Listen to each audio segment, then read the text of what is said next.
what the book's about, where we are, and we'll move forward. So we're learning the book Kuzari, which is a gift.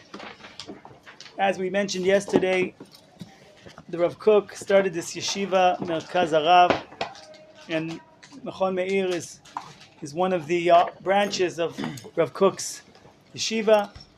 And in this revolutionary concept of why he built the yeshiva when there's lots of yeshivas out there is because he felt that there was a lack of studying emunah.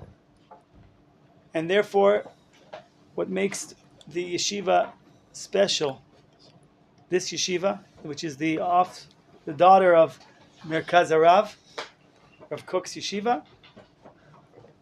I'll make it a little more interesting. I'm a fundraiser, and I once met a very rich man, and he said, "You have 3 minutes to give me 3 reasons to donate to your yeshiva." I was working for Haramor, and I said, "Okay, the 3 reasons are Am Yisrael, Eretz Yisrael, and the Torah." Rav Kook brought 3 revolutionary concepts in these 3 ideas. Am Yisrael, that all the Jewish people are in. You're part of the Jewish people. You're in. Eretz Yisrael, now is the time to build the state, the government, the army, it's a big chiddush. And the Torah is that you need to learn emunah. And he built a whole track of emunah, and the track starts with first Siyat Yisharim. First you got to develop your personality, your character, your connection with God, and then Kuzari, the second book, is going to the highest level. And by the way, today is the yurtzeit of the Ramchal. Oh. So I just want to say one thing. In the prayer that we have for Shabbat, there's a prayer, we don't know who wrote it. We don't know who wrote it, but we know it's definitely very holy. And this prayer starts off by saying, the prayer starts off by saying, if I can find it here, Befi Sharim Titromam. I don't know if you guys remember yesterday, we were talking about the Mesiyat Hashem has 3 goals. To be right? Remember we talked about it yesterday? The 3 goals of Mesiyat Hashem. The first one is to be a tzaddik. That's what everyone has to be. Someone who does what's expected. Then there's a chassid, someone that goes above the letter of the law. And then there's a kadosh, someone who has ruach hakodesh, the highest spiritual level. What could be higher than that? And that's what the book here, Mesiyat Yisharim, is based on this prayer that we don't know who wrote it. We say it every Shabbos. Befi Yisharim, right? Befi Yisharim titromam, this prayer. B'divrei tzadikim titbarach. So first of all, Befi Yisharim titromam, a person that wants to grow, wants to change. I'm an honest person. I know that I'm not perfect. I know I need to work. I need to develop. So that's the only way to take the first step into Mesiyat Yisharim. But then once you go, B'divrei tzadikim, the words. Words are external. You could say a lot of words, but it's external. And that's a tzaddik, is the first level. Go deeper, and that's the first level. Like remember we said, tzaddik, chassid, kadosh. So the first one is, B'divrei tzadikim titbarach. In the words of the tzadikim, God is blessed. Bilshon chasidim tit kadash. In the tongue is already, it's deeper in, it's more internal. Tit kadash, you become holy. That's the chassid. Ubekerev kedoshim, in the guts, in the essence, in the depth of kerev, it means the insides, right?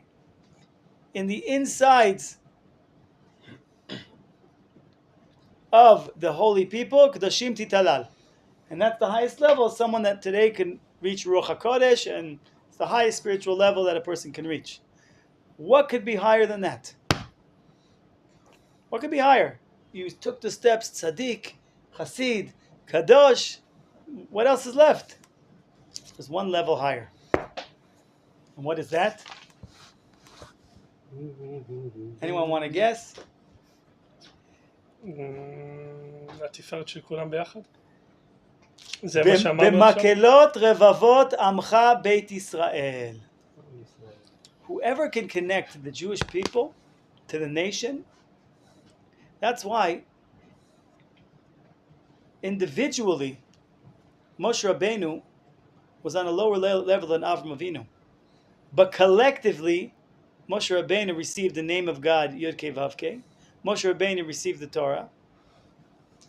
Because as a collective, as a nation, like who are we compared to the generations that were? We're nothing. But as a nation, we are midgets standing on the backs of the giants. We are the generation that is living now.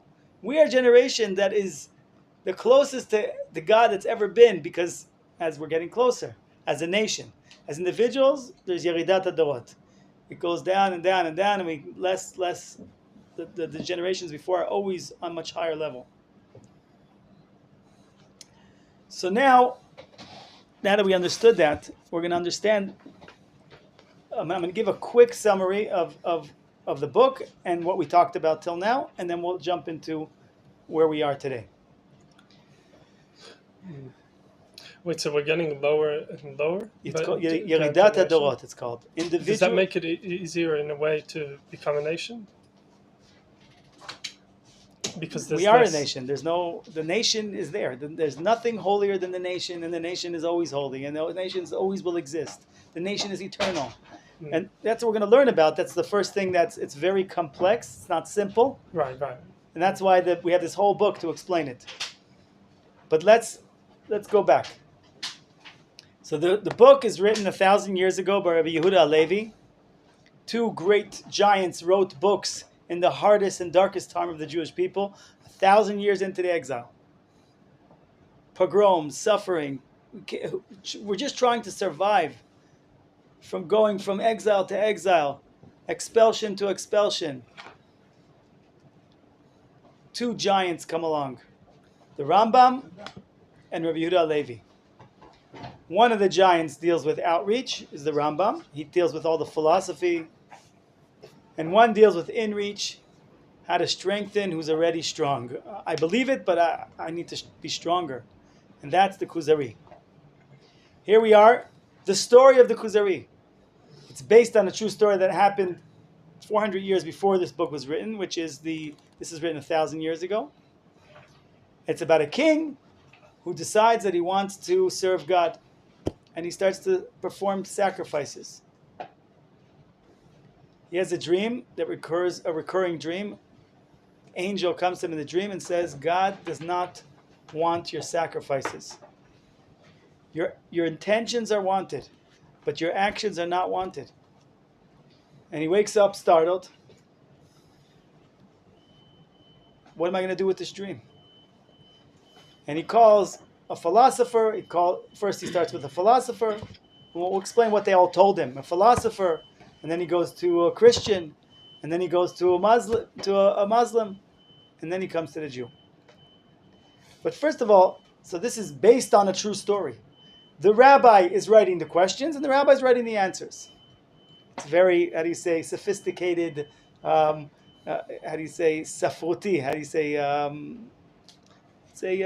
like a twist, like a good... a plot twist? A plot twist. It's an interesting story. It's a nice way to have a conversation. But the rabbi wrote the questions, the rabbi wrote the answers.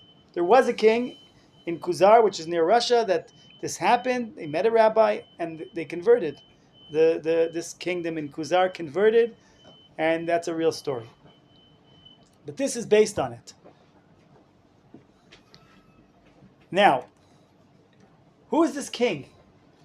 Kings are usually interested in two things: finance and security.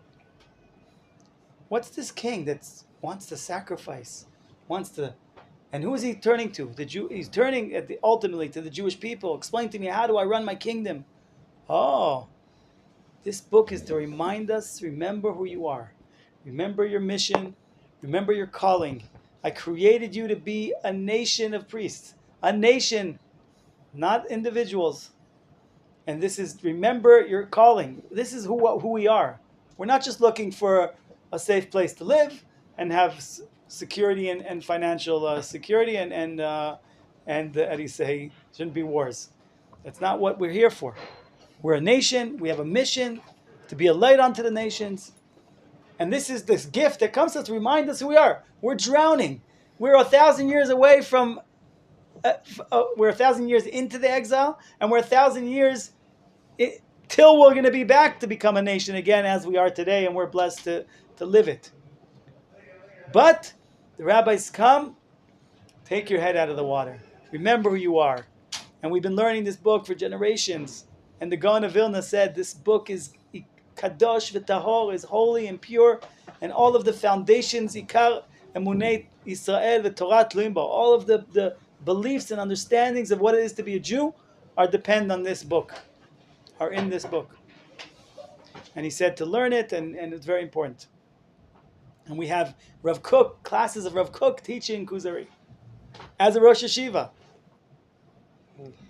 Okay, so anyway, just to give you a quick summary, comes to the philosopher and says, I had this dream. Tell me about God. Tell me about the philosopher. God always existed. The world always existed.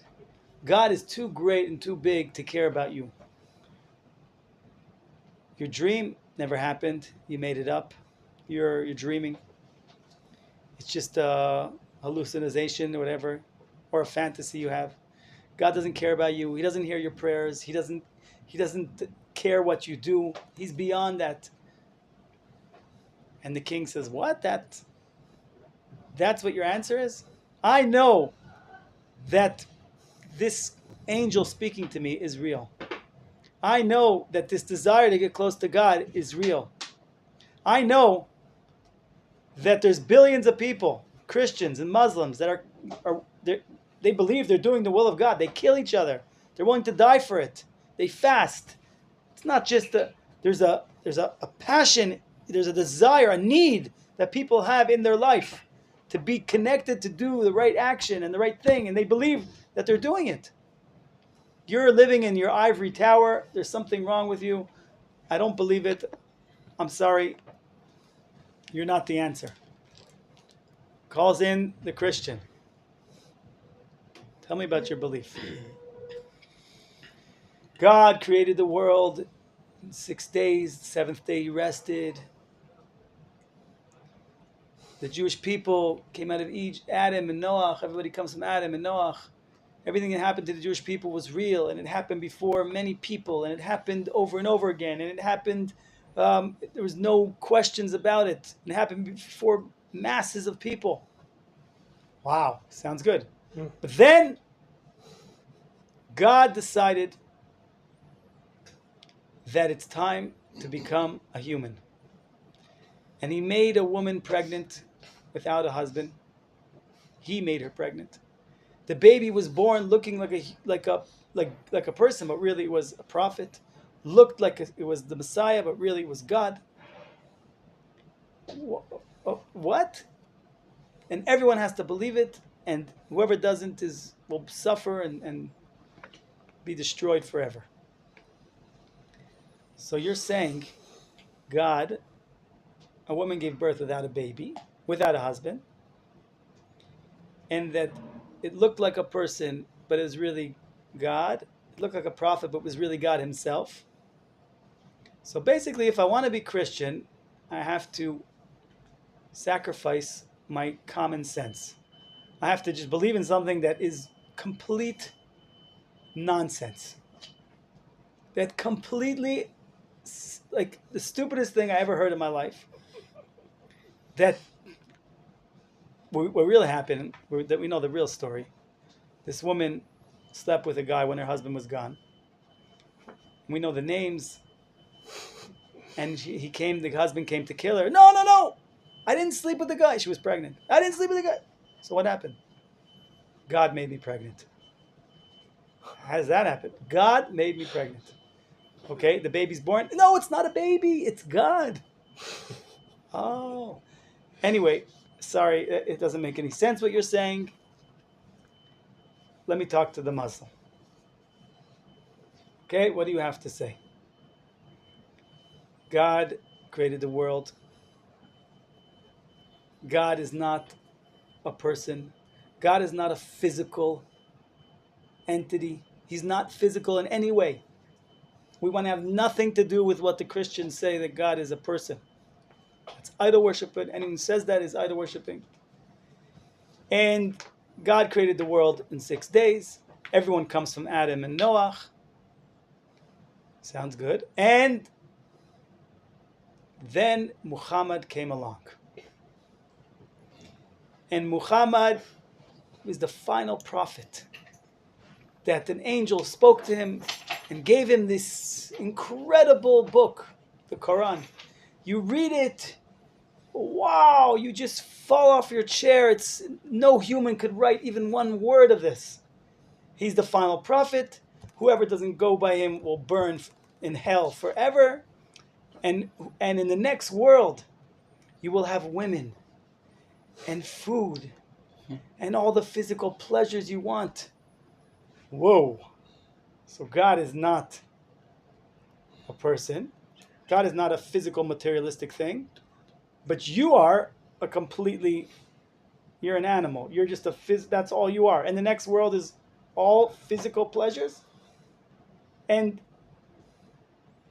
we believe everything that happened to the Jews was right, but then Muhammad came, the angel talked to him. So the angel spoke to him, and everything was true till him, but then everything was ended, and everybody's worth nothing, and he's the last final prophet. Nobody else exists. Nothing else is real. And because the Quran is written so beautifully and poetically that no human could ever write it, the king says, I read the Quran, I actually think a human could write it. It wasn't that exciting. It's all these stories of murder and rape. I don't know. It's not exactly, doesn't do it for me. And that's your proof? One guy, an angel spoke to him. I also had an angel spoke to me. Maybe I should go start a new religion and I'll have billions of people. I can invent my own religion. By the way, the philosopher at the beginning says to him, by the way, religion is great. Invent your own religion. Religion is good because it gives you people get passionate about it. So invent a religion. Like in the 12 step thing. You have to believe in a higher power. It helps you to overcome your addiction. But the philosopher says, it's all about your intellectual. You have to, in this world, to develop your intellectual knowledge. And if religion helps you to do that, invent a religion that will help you do it. Anyway, the king says, everyone told me till now is pointing back to the Jew. The Christian and the Muslim are both pointing back to the Jew. Now, it's very interesting. We have two things that are special about the Jewish people. The nation and the Torah. The person and the Torah. The Christians focused on the person. And I even asked my rabbi, and this is a big mistake Christianity made. Instead of focusing on one person, which was Yeshki, it's the Jewish nation. And we didn't die. We're still around. So they made a small mistake. A small mistake. Remember, also the chromosomes the chromosomes between a chimpanzee and a human are 99% the same. So obviously that 1%, long live the small difference. Big little mistake. God, your Messiah, whatever, he didn't die. We suffer for the world. We're the leader of the world, and therefore we take responsibility. We just read the parsha of Bechukotai, where we see all the suffering that will happen if we don't stand up to the plate and do our mission, and it's just it's not a punishment. It's just a fact. We have the responsibility to be the light to be the firstborn, B'nai B'chol Yisrael, to lead the world, to lead mankind, to be a light unto the nation, to be the Rambam says, why do we have the mitzvah to kill Amalek? Because that was the first time that a nation came to do a genocide on another nation. And if we would have done the job of taking care of it, every nation would know you don't go and do genocides. And unfortunately, till today, there's so many genocides that are happening around the world with nations other nations are trying to destroy other nations. But we were supposed to set the rule. There is no such a thing as trying to do a genocide to another nation. Anyway, back to where we are. Finally comes to the Jew. He didn't think of going to the Jew because the Jews were, again, oppressed, poor.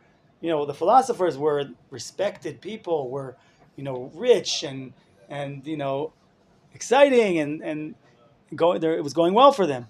Philosophers, Christianity, billions, Islam, millions, billions. He didn't even think to ask the Jew, but he realized. He said, "I have no choice. I see that everyone's pointing back. Let me see what they have to say." He comes to the Jew and he said, "Tell me about your faith." Okay, I believe, and this is what the answer is of the rabbi. I believe, אנחנו מאמינים באלוהי אברהם, יצחק וישראל. We believe in the God of Avram, Yitzchak, and Israel, which is Yaakov. המוציא את בני ישראל ממצרים, who took us out of Egypt with miracles and wonders. ומחלקם במדבר, and he gave them food in the desert for 40 years. ומנחילם את ארץ כנען, and then gave them and inherited them the land of Canaan. After he split the sea for them, the Dead Sea, and split the Jordan River that Joshua did, and he sent with miracles and wonders, and he sent Moshe with his Torah, and thousands and millions of, there was 1.2 million prophets that warned us about the Torah, and you get a reward if you keep the Torah, and a punishment if you don't. We believe in everything the Torah says, and it's very complicated, it's very long. Dvarim arukim, it's long. But that's this small piece. The whole book will come to explain this little piece that we just said here. And this little piece is the summary of all of our faith. It's like the small amount that holds unbelievable amounts of understandings and depth in this small piece we just read.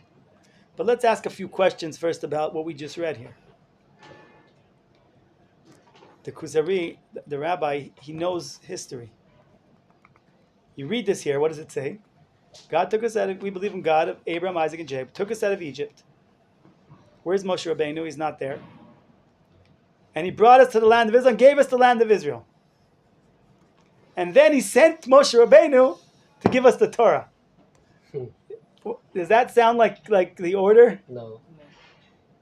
What's going on here?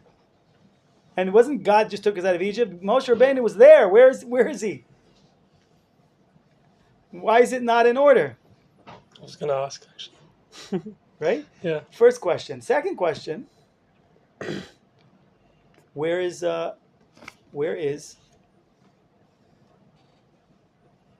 God created the world? Hello. This is where everything begins. Like from Parshat Lech Lecha, the Torah starts off. Bereshit bara Elokim. Someone comes and asks you about God, so you open up the book, Bereshit, and you read to him.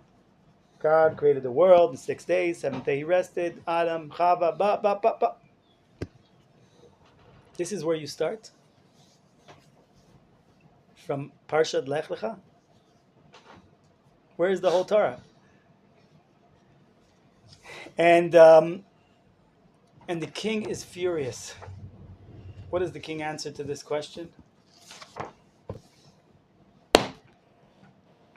The king says, Maskim, now I understand why I shouldn't have asked the Jews. He only got to the Jew after the philosopher, the Christian, the Muslim. Maskim, hayiti shelo shalta Yehudi. Now I realize why I shouldn't have asked him. What a mistake. Well, where did he find the rabbi that he asked? Does it say where? Again, the rabbi is writing the questions and the rabbi is writing the answers. Oh, right. It's based on a true story. But you have to get into it. Yeah. It's a very, how do you say, clever. I forgot that little detail. Right? But he's talking for real. He's like, it's exciting, and he's talking to a king. And the king says, I shouldn't have asked you. Because I see that you've lost your mind. Yadati she'ibud zichram, you've lost your memory, you've lost your mind. Chisun etzatam, hashiflut, you guys are worthless, and you have nothing good left of you. Where is universalism? Where is the Jewish people are light unto the nations? Where is that it applies to someone? Instead of I ask you a question, tell me about your belief, because I want to serve God. And what do you tell me? Stories about your grandmother and your grandfather. God wasn't around before Avram Avinu. God only revealed himself in a certain time of history. God only revealed himself to a certain nation. You guys are narrow, closed-minded, what's it called? Chauvinists, national chauvinism. And also, God chose Avram Avinu. What did he do that he was chosen? Anything good? Okay, done. I have no idea. The Torah tells us, "Vayomer Hashem and Avraham lech lecha." Chromosomes. Because you happen to be a Jew and you have to happen to have the genes of being a Jew, that's it. You're the chosen one. You are holy. You don't. Where's the effort? Where's the work that comes from people, the desire to become better, to grow? Nothing. All you do is you're born Jewish, and that's it. You are now perfect and you can do no wrong and you're great. That's what happened. The Torah doesn't tell us one word about Avram Avinu, just that God chose him. Don't think that God chose him because he was such a great person. God chose him because he chose him. Nothing he did. Otherwise the Torah would tell us. Avram Avinu did this, and then he did that, and then God chose him. No. So where's the personal effort? Where's I'm working hard for something, I deserve it, I get a reward, something. So he says, I see there's nothing left of the Jews. That's your answer? The king says to him, let me explain to you what you should have told me. Since you guys the Jewish people have nothing left of you, you're just this nation that lost all good things they had, the exile and whatever you went through, was nothing left of you. Let me tell you what you should have said. Let me teach you a little bit about how to serve God. Oh, thank you. Go ahead. This is what you should have told me. Ki ata ma'amin, I believe in the creator of the world,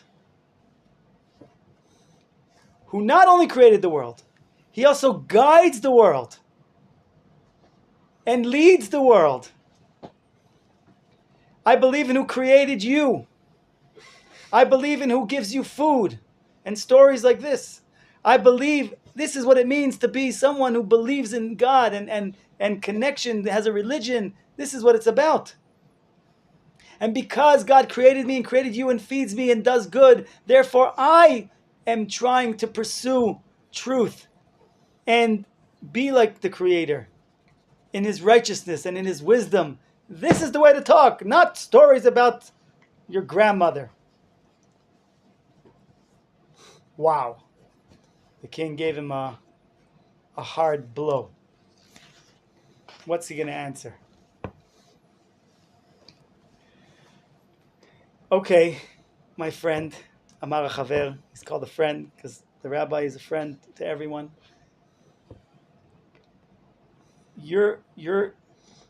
If you want to learn from me, I can teach you. But everything you just said now, hidat hahegyonit. You're thinking in a human way. You're thinking in a way of pride. You're thinking how I can invent my own religion.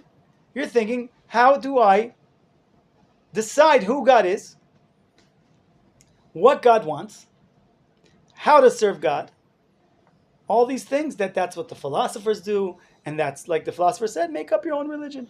You're full of pride. You're still full of pride. You want to hear from me?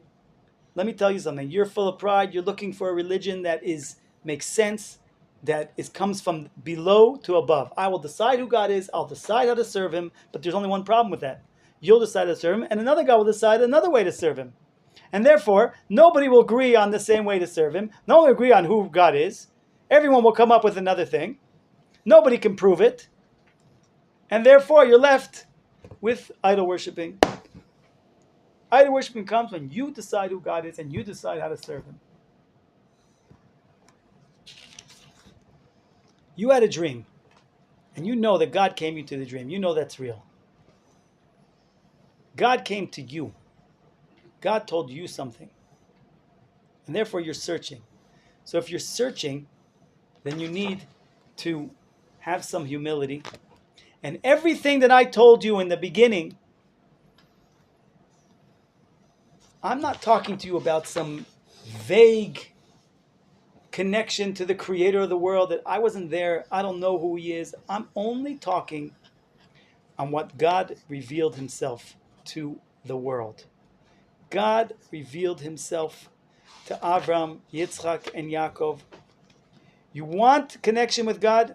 You want me to talk theology? No problem. You want a direct contact with God? And that's what you're looking for in your dream? You can't do it. Because what I'm telling you here is the foundation of our faith is who are the Jewish people? The only reason why we know what happened with the God created the world in 6 days and 7 days is because Moshe Rabbeinu got the Torah and then told us retroactive what happened. It doesn't start from Bereshit bara Elokim v'shamayim v'haaretz.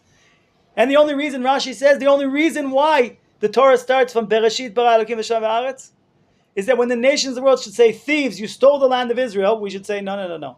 Go look what it says in the Torah. God created the world, and he owns all of the world, and he chose this place for the Jewish people. He gives it to who he wants, and he takes it away from who he wants. I'm not talking to you one word of things that I'm inventing or theoretical things. You want connection? The connection to God and the world begins from Avram Avinu. The connection that God's revelation, right? The word history in Hebrew, Rav Kook used to spell it like this. He used to spell the word history Hesteria. Hysteria. The book of the Torah is not a book of history. It's the book of the revelation of God in the world. And that's what the Torah has come to see. That's what the Torah talks a lot about Avraham, Yitzchak, and Yaakov, and a little bit about other people. They don't reveal God. We don't need to talk about that a lot. But we'll get to there, because we're not even going to talk about the Torah. And that's back to the first question I asked. Why is it God took us out of Egypt, gave us the land of Israel, gave us the Torah? Because there's two things that we say in the bracha. Asher bachar banu mikol ha'amim. And then, v'natananu torato. This chapter, that first paragraph that we read, has two parts. God shows us, and that's what we're going to spend many chapters learning. What does that mean that God shows us from all nations? What does it mean, this Gulat Israel? And then we're going to talk about the Torah, how the Torah helps bring out that chosenness, the importance of the Torah, but it doesn't start from the Torah. Asher bachar banu mikol ha'amim, and like we said, the Gaon of Vilna says, Ikar emunat Yisrael v'torato tluim bo. The emunah of first you have to understand who is Am Yisrael. Who are these people? Why did God choose them? What is the nation about? All these things that's very, it takes time and understanding. Then we can talk about the Torah, the importance of the Torah, what it does, why we need it, everything else, but we're not there. First, you have to understand what it means, Asher bachar banu mikol ha'amim tanan toroto. It says that one of the reasons the Beit HaMikdash was destroyed, shelo birchu b'torah tchila. They didn't make a bracha before they learned Torah. That's what it says in the Gemara, that one of the reasons the temple was destroyed, shelo birchu b'torah tchila. Rav Tzivida explained, what does it mean, lo birchu? It means they did not come to the Torah from the place of Asher bachar banu mikol ha'amim. And that's why it's very interesting, that like, we don't see holidays that you missed it, no problem, next month. I missed Purim, do it next month. I missed Rosh Hashanah, do it next month. But why Pesach? You missed it, do it next month. Pesach Sheni. Because there's that fear and that danger. You're going to come to Torah, to receive the Torah, without first coming through the nation. Ami ve'Elohayich Elohai. First you have to, and that is so crucial. To think that the Torah is only a religion. The Torah is first and foremost a nation. then it's the Torah. First we are a nation, and then we are the Torah. We receive the Torah. The Torah brings out our potential, but doesn't start from the Torah. It starts from the nation. And we'll explain it. So he knocks him. He speaks to the king, and he says, "You're thinking above to below. You're thinking human. You want to invent a religion. That's where you already were there. That's idol worshiping. We have nothing to do with that. Everything I told you is facts, is realities, that is connection with God from what He wants us to know and how He wants us to connect to Him. Like we told the story of everyone knows the famous story that Avram Avinu was asking the sun, the moon, "Are you God? Are you God?" And everyone knows the story. They say, "Oh, God, Avram Avinu found God through nature." Wrong. He after he asked the sun and the moon and everything, and he realized, "I can't find it." When he gave up, that's when God said, "I see how hard you're trying. I'm going to come towards you." And that's when God revealed Himself to him. It comes from above to below. We don't invent anything. We don't make up anything. תודה, תודה. בסדר. תודה רבה, הרב. Rabbi, don't... אתה אדוני אלוהינו מלך העולם שהכל נהיה מדברו. Amen. Thank you. So he says, now the king says, okay, I accept that. You have to stop thinking human efforts, that I will invent something, that I can, it's to be a Jew, chas v'shalom, it doesn't, like the Christianity, you have to sacrifice your common sense. To be a Jew, you don't have to sacrifice your common sense, but you have to understand that there's something that comes above the sechel, above the highest level that you can reach in the intellectual understanding and efforts. There's something above that. And we're going exactly badalot. Right. So there's the sechel and there's something above the sechel, and that's what we're going to talk about emunah. There's emunah, which is above the sechel, but it does not contradict. It doesn't start from your sechel, right? I want certainty. Okay, so he says, no problem. I like what you're saying. So the king says, that I like. The answer you just gave me, I like that. Go ahead, keep going. Right? Now you're speaking better than you did at the beginning. I know how to talk philosophy, says the king. I can speak your language. But if you want to hear something new, you must let me speak. Are you able to listen? Right? This is what he asked permission. Im titen li reshut le'akdim lecha akdamot. You have to. I know we want everything fast, and we want. Give me the bottom line. Give me the conclusion. But the rabbi says, if you give me permission, le'akdim lecha akdamot, I have to give you. We have to build a foundation, and on the foundation we can build the first floor and the second floor. But you have to understand that you have to have patience. You have to give me a chance to speak. אם תיתן לי רשות להקדים לך הקדמות, אבאר לך, כי רואה דברי כבדים עליך ונקלים בעיניך. I understand that you didn't understand a word from what I said. And therefore you're like, it's worthless. I don't understand it, so it's worthless. You didn't understand what I said. That first statement that I opened up my words with, it was beyond you. It was something that you couldn't understand it. And the reason is because I need to give you, how do you say, foundations, hakdamot. How would you say is hakdamot? Introductions. Wow. What? This is like the book every Jewish person needs. Exactly. That's why. Because that's literally how I think every Baal Tshuva thought once, which is like, it's above my. It doesn't even make sense. Why would I listen to this? And everything makes sense. It's very important what we're saying here. It's very important to know that, and this is the difference between, it doesn't come from the human intellect. It doesn't come from the, how do you say, sechel enoshi. It's a revelation. Everything comes from the revelation of God. It comes from above to below. And therefore, in a religion that comes from above to below, there's an importance. The sechel, the intellect, is super important. It has a job. You have to look at reality. Okay, it's the most important part of human existence is the sechel, the intellect. It's what makes us different from animals, that we have the ability to think and to ask and to understand. This is very important things. This is not something that we look at lightly. And everything must go through the sifting of the intellect. But that's not where the religion begins. That's number two. Number one is that God, He revealed Himself to us, and He told us who He is, and He told us how He wants to serve Him. It's not from our human intellect. Okay? It's like idol worshipping is like there's no intellect. Philosophy is the other way around. There's only intellect. And then there's the middle path, is that there's intellect and there's Amunah above it. So philosophy throughout, on one hand it was amazing because they got rid of a lot of the idol worshipping. But on the other hand, they threw out the baby with the bathwater because all there was left was there was no service there was no passion, it was all cold, intellectual, there's no service, there's no actions that are wanted, there's no anything. So Amunah is like no connection with God.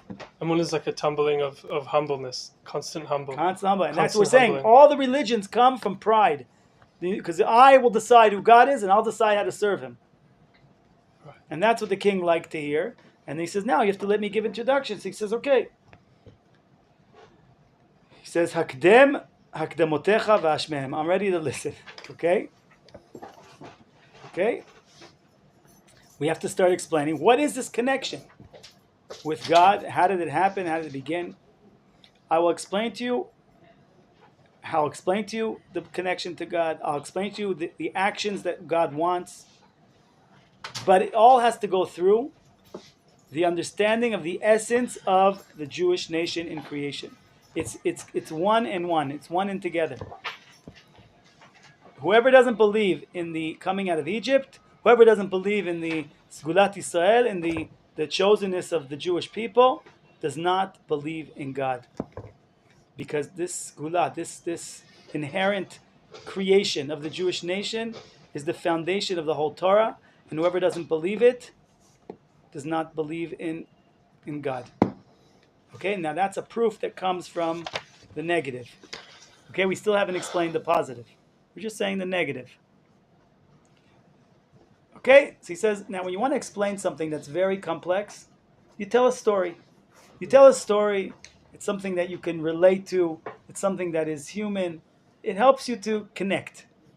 Okay, go ahead.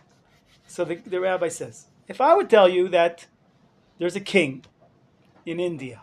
India means Honolulu, in the other side of the world, like in a faraway land. You know Honolulu is straight down? Yeah. You said that, didn't you? Yeah. That's what, they say the beauty of Yerushalayim fell a little bit of. So, if I would tell you there's a king on the other side of the world, and you need to praise this king. Why? Because you heard that in this faraway nation, there is people that are righteous, and people have great character, and that people are honest in business. Would you now go around and telling everyone how amazing this king is, and how everyone needs to serve him, and that he's righteous and he's great? What does the king say? Of course not. Of course not, because maybe the people are just good people. Maybe there's a bad king, and the people are good. Maybe it could be many reasons. I never met him. There's no facts. There's no proof. I would not say to anybody, right? I wouldn't talk to anybody about how great this king is. Okay, till here we agree.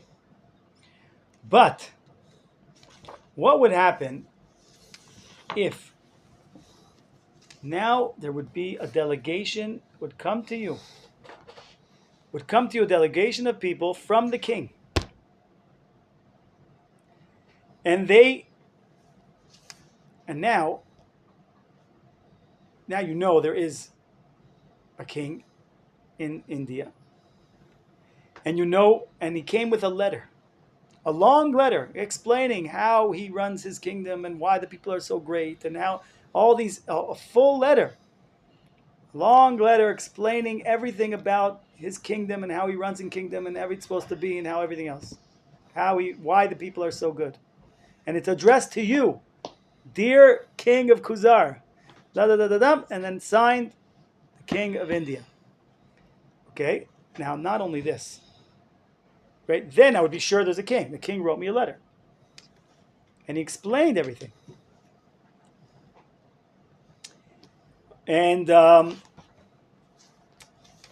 only did he give you a beautiful long letter explaining everything, how he runs his kingdom and all these other things, he also gives you these special medication that heals you and everyone in your kingdom from all of their sicknesses. And not only does it heal you from your sickness, it also makes you healthy. And it's medication that you become healthy. And he gives you also the secret weapon that destroys all your enemies without even using any weapons. Now would you believe? Now would you talk to people about this king? So he says, of course, yes, 100%. Not only would I believe there's a king, now it speaks to me. Now I'd be able to read this letter and learn more who this person is, this king. Is he smart? Is he...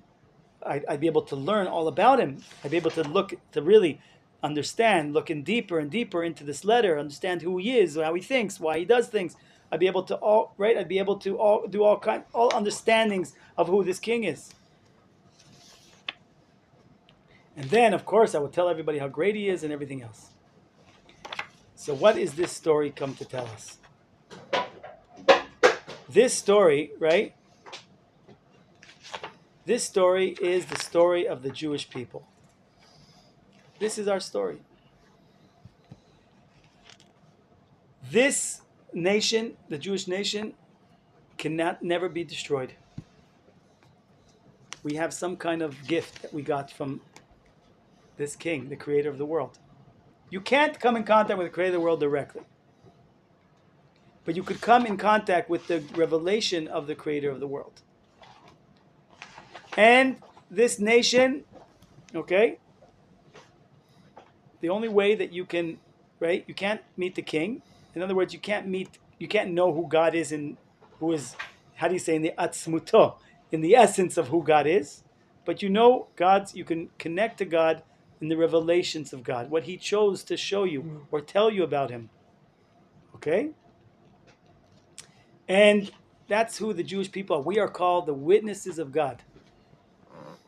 We are the witnesses, atem edai, it says in the prophet. Okay? So we're not going to talk about the creator of the world, like the Christian, the Muslim, God created the world in 6 days. We don't talk about that. We talk about, right? We talk about things that are common, that are not hidden things, but revealed things about the meeting that we had, right? This is something that exists and is real. And the Jewish people, like we said, we have this book. We have the letter from God, which is the Torah. We have the medication that makes us live forever and destroys our enemies. Right? Now the king would say, okay, now this is a different level. If I'm running my kingdom, everything's okay. And I had no idea that I could not only be okay, but I could reach this level where I could destroy my enemies. How do we destroy the enemies? Every enemy that came against us, Paro, Nebuchadnezzar, Titus, Iran, anybody who comes against us, they will all fall and will be destroyed forever. And we will keep going. Yes, we may get hurt. We may, obviously, we get hit. It's not easy. But we will 100%, one thing you could be 1,000,000,000% certain about is that Am Yisrael Chai, that the Jewish people will live forever, and we will dance on the how do you say, on the destructions of our enemies who thought to come against us. Because we, and all the miracles that happened in Egypt, and all the miracles and everything else, this is a nation, everything is miracles and wonders. It's all above nature in the desert. And us living in Israel. It's all godly. It's unbelievable. And it all happens through the Jewish people, through Moshe and Aaron.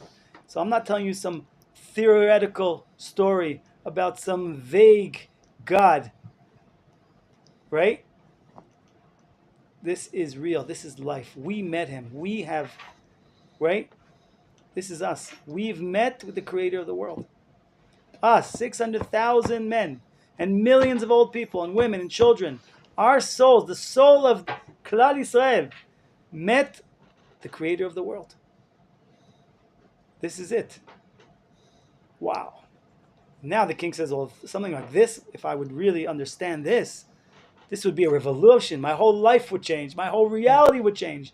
It's no longer something that is just talk. This is a connection. It's like I'm telling you, listen, there's a guy in India, or no, a guy in Holland, and China, and I go on and I tell you all about what he does, blah, blah, blah, and you're listening. You're, okay. You're falling asleep. He does this, he does that, he's so smart, But then I say to you, by the way, it's your brother. What? Where does he live? What does he do? Every detail is important. The fact that God created the world, or that God is so great, that doesn't interest me. When does it become interesting? When it applies to me. And it applies to you. The connection begins from Avram, Yitzchak, and Yaakov.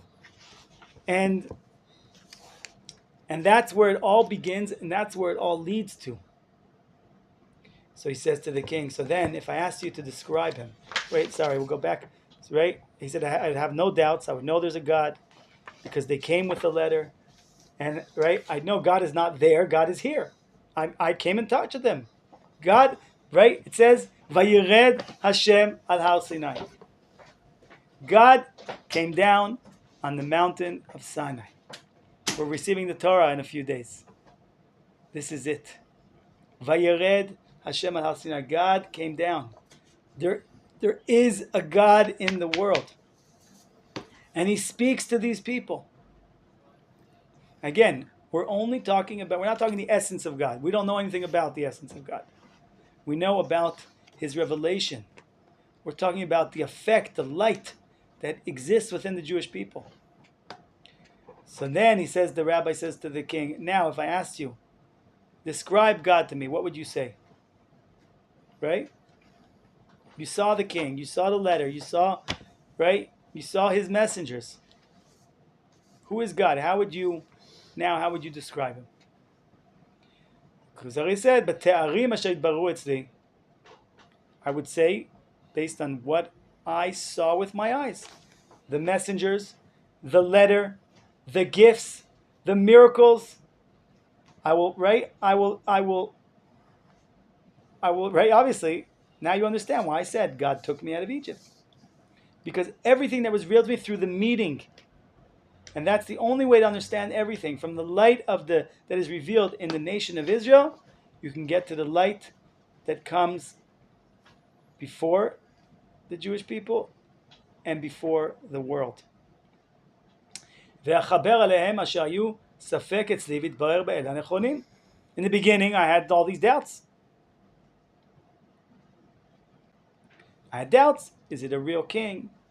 Is he good because he's good, or just because they're good people? Right? Now, I could clarify it. I could read the letter. I could read the letter and learn things from the letter.